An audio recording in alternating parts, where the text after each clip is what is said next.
就好高興啦。咁啊，阿黃儀秘書長就邀請我嚟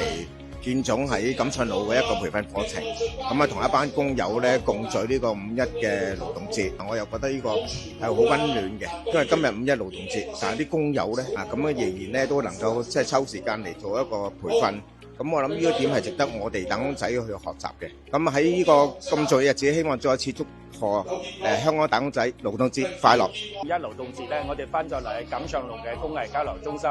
同我哋一班嘅工友咧都係用自己嘅假期嚟增值嘅。咁啊，我哋都好感動，所以工會咧就借呢個機會同工聯會嘅負責人咧陳騰賢副會長啊一齊，我哋同工友咧一齊共同午餐，都順便咧都祝佢哋咧5·1節勞動快樂。工匠精神，